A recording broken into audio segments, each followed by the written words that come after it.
ایک بار حضرت صلی اللہ علیہ وسلم لوگوں میں بیٹھے ہوئے ان سے باتیں کر رہے تھے۔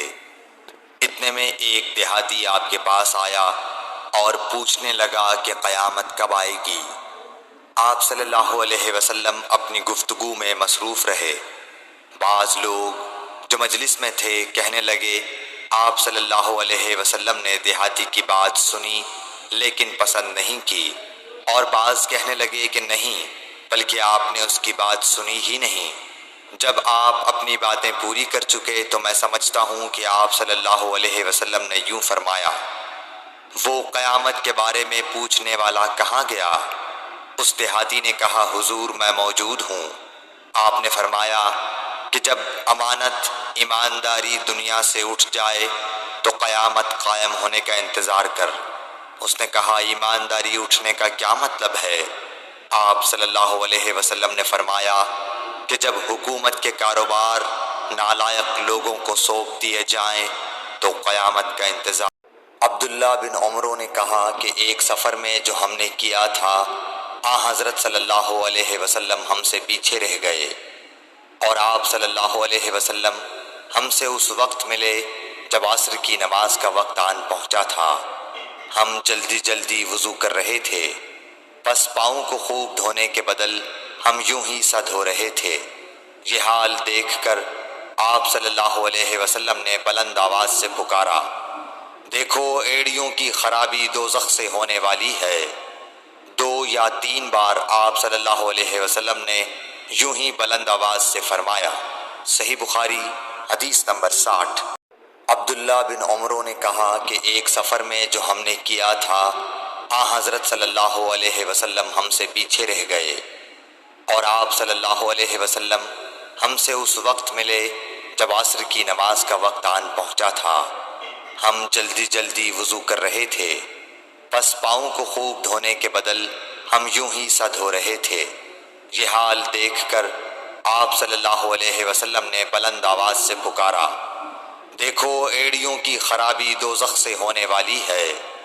2 یا 3 بار آپ صلی اللہ علیہ وسلم نے یوں ہی بلند آواز سے حضرت صلی اللہ علیہ وسلم نے فرمایا، درختوں میں ایک درخت ایسا ہے کہ اس کے پتے نہیں جھڑتے، اور مسلمان کی مثال اسی درخت کی سی ہے، بتاؤ وہ کون سا درخت ہے؟ یہ سن کر لوگوں کا خیال جنگل کی طرف دوڑا۔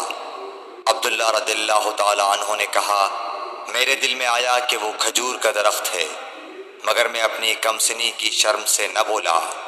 آخر صحابہ نے حضرت صلی اللہ علیہ وسلم سے پوچھا کہ وہ کون سا درخت ہے؟ آپ نے فرمایا وہ کھجور کا درخت ہے۔ صحیح بخاری حدیث نمبر 61۔ حضرت صلی اللہ علیہ وآلہ وسلم ایک بار مسجد میں بیٹھے ہوئے تھے۔ اتنے میں ایک شخص اونٹ پر سوار ہو کر آیا اور اونٹ کو مسجد میں بٹھا کر باندھ دیا۔ پھر پوچھنے لگا، بھائیو تم لوگوں میں محمد کون سے ہیں؟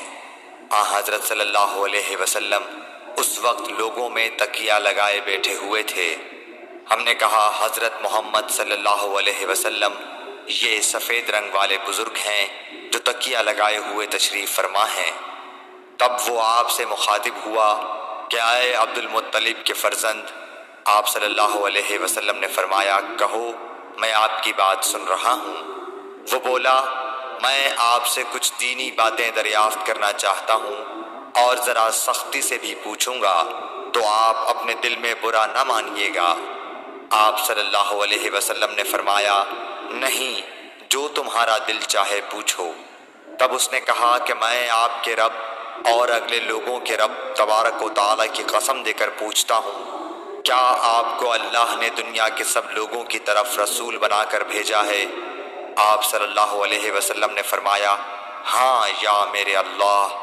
پھر اس نے کہا میں آپ کو اللہ کی قسم دیتا ہوں، کیا اللہ نے آپ کو رات دن میں 5 نمازیں پڑھنے کا حکم فرمایا ہے؟ آپ صلی اللہ علیہ وسلم نے فرمایا ہاں یا میرے اللہ۔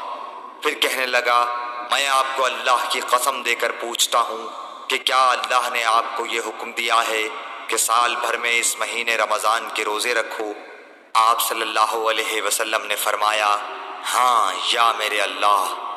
پھر کہنے لگا، میں آپ کو اللہ کی قسم دے کر پوچھتا ہوں کہ کیا اللہ نے آپ کو یہ حکم دیا ہے کہ آپ ہم میں سے جو مالدار لوگ ہیں ان سے زکوٰۃ وصول کر کے ہمارے محتاجوں میں بانٹ دیا کریں؟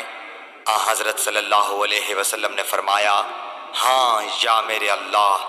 تب وہ شخص کہنے لگا، جو حکم آپ اللہ کے پاس سے لائے ہیں میں ان پر ایمان لایا، اور میں اپنی قوم کے لوگوں کا جو یہاں نہیں آئے ہیں بھیجا ہوا تحقیق حال کے لیے آیا ہوں۔ صحیح بخاری حدیث نمبر 63۔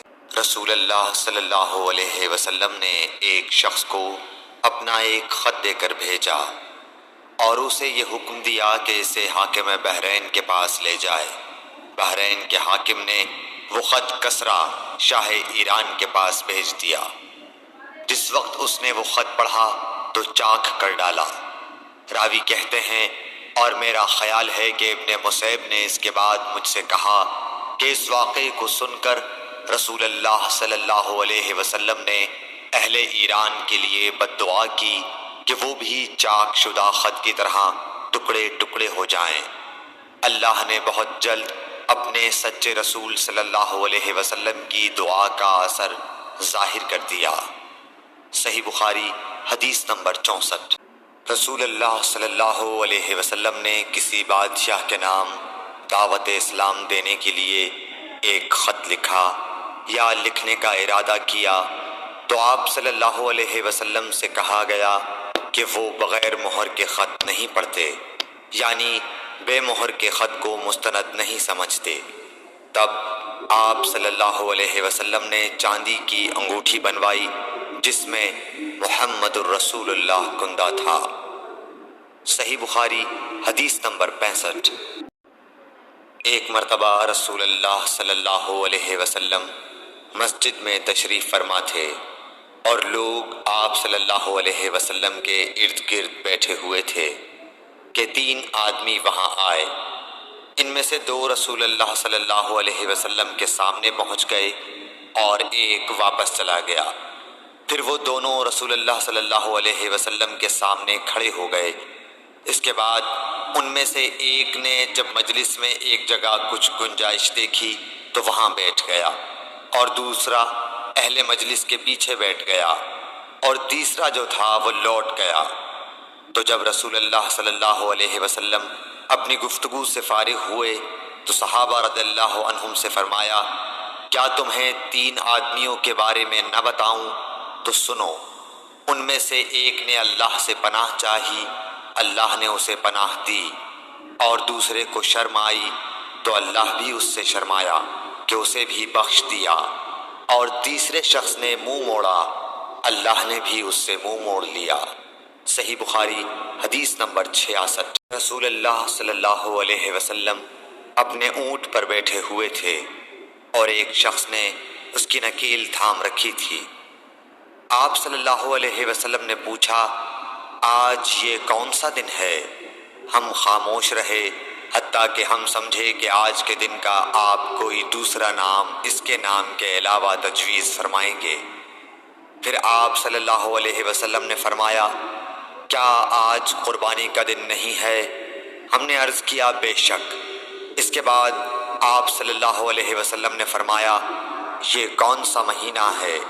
ہم اس پر بھی خاموش رہے اور یہی سمجھے کہ اس مہینے کا بھی آپ اس کے نام کے علاوہ کوئی دوسرا نام تجویز فرمائیں گے۔ پھر آپ صلی اللہ علیہ وسلم نے فرمایا، کیا یہ ذو الحجہ کا مہینہ نہیں ہے؟ ہم نے عرض کیا، بے شک۔ آپ صلی اللہ علیہ وسلم نے فرمایا، تو یقیناً تمہاری جانیں اور تمہارے مال اور تمہاری آبرو تمہارے درمیان اسی طرح حرام ہیں جس طرح آج کے دن کی حرمت تمہارے اس مہینے اور اس شہر میں ہے۔ بس جو شخص حاضر ہے اسے چاہیے کہ غائب کو یہ بات پہنچا دے، کیونکہ ایسا ممکن ہے کہ جو شخص یہاں موجود ہے وہ ایسے شخص کو یہ خبر پہنچائے جو اس سے زیادہ یاد رکھنے والا ہو۔ صحیح بخاری حدیث نمبر 67۔ رسول اللہ صلی اللہ علیہ وسلم نے ہمیں نصیحت فرمانے کے لیے کچھ دن مقرر کر دیے تھے، اس ڈر سے کہ کہیں ہم کبھی دخاطر نہ ہو جائیں۔ آپ صلی اللہ علیہ وآلہ وسلم نے فرمایا، آسانی کرو اور سختی نہ کرو، اور خوش کرو اور نفرت نہ دلاؤ۔